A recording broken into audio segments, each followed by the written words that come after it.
Di sebuah desa yang tersembunyi di balik bukit berkabut, hiduplah seorang pria tua bernama Kisantika. Ia adalah seorang pertapa yang telah menghabiskan sebagian besar hidupnya di tengah hutan, jauh dari keramaian manusia. Orang-orang desa mengenalnya sebagai lelaki bijak yang tak pernah meminta banyak dari dunia. Hidupnya sederhana, gubuk kecil, ladang kecil, dan ketenangan yang ia pelihara dengan baik. Namun, di balik kehidupannya yang damai, ada satu rahasia yang beredar di antara penduduk desa. Mereka percaya bahwa di dalam hutan, di sebuah danau yang permukaannya selalu tenang seperti cermin, bersemayam ratu ular, makhluk gaib yang dikisahkan memiliki kecantikan tak tertandingi. Banyak yang mengaku pernah melihat sosok perempuan berambut panjang berdiri di tepi air, namun tak satu pun yang berani mendekat. Malam itu, langit dipenuhi bintang, dan Kisantika berjalan perlahan menuju danau. Ada sesuatu dalam hatinya yang mendorongnya ke sana, sesuatu yang tak bisa ia jelaskan.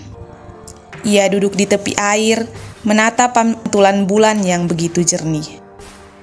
Tiba-tiba, angin berembus lembut, dan dari balik pepohonan muncul seorang perempuan yang kehadirannya terasa tak biasa. Wajahnya begitu indah, kulitnya seputih pualam, dan mata itu seperti menatap ke dalam jiwanya. "Siapa engkau?" tanya Kisantika dengan nada tenang.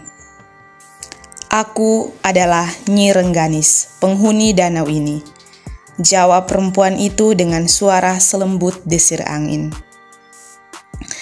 Mereka berbicara lama tentang kehidupan, kesepian, dan dunia yang terus berubah. Kisantika merasa ada sesuatu yang aneh. Perempuan ini, meski asing, terasa seperti seseorang yang telah lama ia kenal. Malam itu adalah awal dari banyak malam yang akan mereka lewati bersama.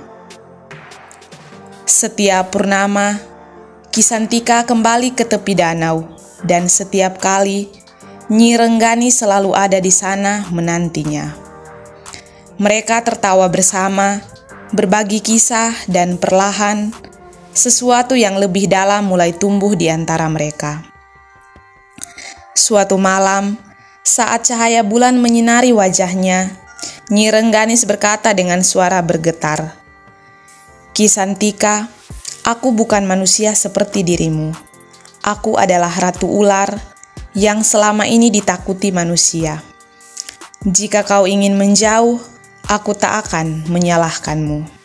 Kisantika tersenyum, mengulurkan tangannya, dan menggenggam tangan perempuan itu dengan lembut. "Bagiku, engkau adalah engkau. Aku tak peduli wujudmu, hatiku telah memilihmu." Dan dengan itu, mereka mengikat janji untuk hidup bersama. Nyi Rengganis menggunakan kekuatannya untuk menjadi manusia seutuhnya saat bersama Kisantika. Mereka menikah dalam kesunyian hutan, hanya ditemani alam sebagai saksi. Kisantika hidup dalam kebahagiaan yang tak pernah ia duga akan ia temukan di usia senjanya. Namun, ada satu aturan yang harus ia patuhi. Jangan pernah biarkan siapapun melihatku dalam wujud asliku, atau kita akan terpisah selamanya. Kisantika berjanji, dan tahun-tahun berlalu dalam kebahagiaan. Mereka hidup dalam damai, saling mencintai dengan ketulusan yang tak tergoyahkan. Namun, kebahagiaan mereka tak berlangsung selamanya. Penduduk desa mulai curiga. Mereka jarang melihat Kisantika keluar dari hutan, dan desas-desus tentang wanita asing yang tinggal bersamanya mulai menyebar. Suatu malam, seorang pemuda desa yang penasaran mengintip ke dalam rumah Kisantika.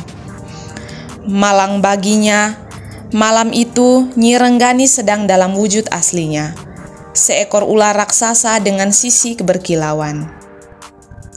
Pemuda itu berlari ke desa dengan ketakutan, membawa cerita yang membuat penduduk desa gempar. Dengan obor dan senjata, mereka berbondong-bondong menuju rumah Kisantika, berteriak bahwa mereka harus mengusir siluman itu sebelum membawa celaka bagi desa. Kisantika berusaha menenangkan mereka, namun manusia yang diliputi ketakutan sulit untuk mendengar alasan. Nyi Rengganis berdiri di ambang pintu, menatap suaminya dengan kesedihan yang mendalam. "Janji kita telah dilanggar," bisiknya. "Aku harus pergi." "Tidak, aku akan pergi bersamamu," kata Kisantika menggenggam tangannya erat. "Tidak bisa, Ki.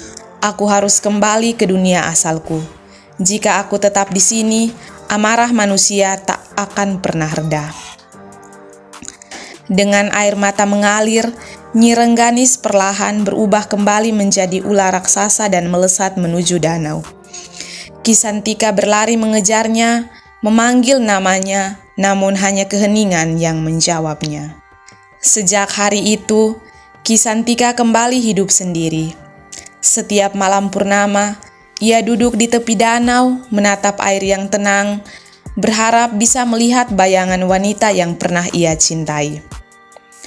Dan terkadang, saat angin berhembus lembut dan air danau berkilauan, terdengar bisikan halus di telinganya. "Aku masih mencintaimu, Ki." Dan Kisantika, meski hidupnya terus berjalan, selalu menunggu malam purnama berikutnya, berharap suatu hari Ratu Ular akan kembali kepadanya. Dahulu kala, sebelum desa-desa berdiri dan sebelum manusia menguasai daratan, ada sebuah kerajaan besar yang tersembunyi di dalam hutan lebat. Kerajaan itu bukan milik manusia, melainkan dihuni oleh para makhluk gaib, roh penjaga dan siluman yang hidup di dalam keseimbangan dengan alam. Salah satu kerajaan terkuat di antara mereka adalah Kerajaan Naga Puspa, yang dipimpin oleh Raja Bijaksana Prabu Nagatama, seekor naga besar yang dapat berubah wujud menjadi manusia. Prabu Nagatama memiliki seorang putri bernama Rengganis, seorang gadis yang lahir dengan darah campuran naga dan manusia. Sejak kecil, ia lebih mirip manusia daripada naga. Kulitnya seputih bulan, rambutnya hitam mengilap, dan matanya berkilauan seperti batu samrut. Namun, meskipun ia tampak seperti manusia, dalam tubuhnya mengalir kekuatan naga. Sejak kecil, Rengganis tumbuh dengan rasa penasaran terhadap dunia luar. Ia sering mengintip kehidupan manusia di perbatasan hutan, mengamati bagaimana mereka bercocok tanam, berburu, dan merayakan festival dengan musik dan tarian. Hatinya penuh keinginan untuk mengenal lebih dekat dunia mereka, tetapi Prabu Nagatama selalu melarangnya. "Manusia tidak seperti kita, anakku," kata sang raja suatu hari. "Mereka akan takut padamu, mereka akan memburumu jika tahu siapa dirimu." Namun, Rengganis tak bisa menahan keingintahuannya. Pada suatu malam, ia menyamar menjadi seorang gadis desa dan menyelinap keluar dari kerajaan.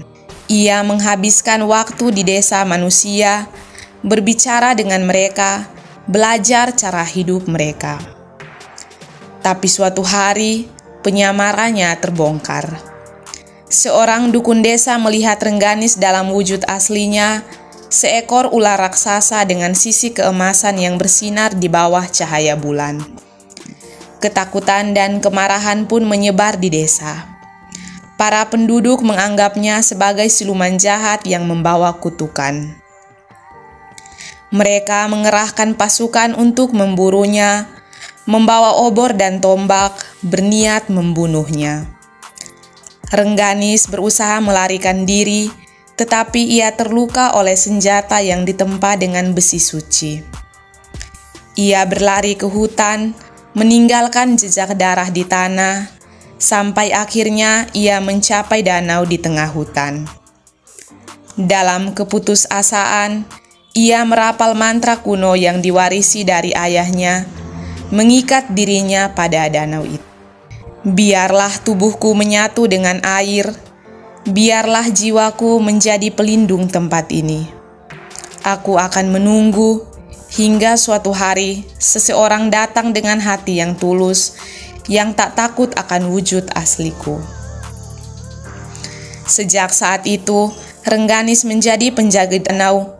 Tubuhnya berubah menjadi bagian dari alam, jiwanya tetap abadi. Waktu berlalu, manusia lupa akan kisahnya, dan legenda tentang Ratu Ular mulai beredar. Setelah dikhianati dan diburu oleh manusia, Rengganis melarikan diri ke hutan dengan luka parah. Darahnya yang bercampur kekuatan naga menetes di tanah, membuat tumbuhan layu dan tanah menghitam dimanapun ia melewatinya. Ia berlari tanpa tujuan, mencari perlindungan, hingga akhirnya tiba di sebuah danau tersembunyi di tengah hutan. Danau itu bukan sembarang danau.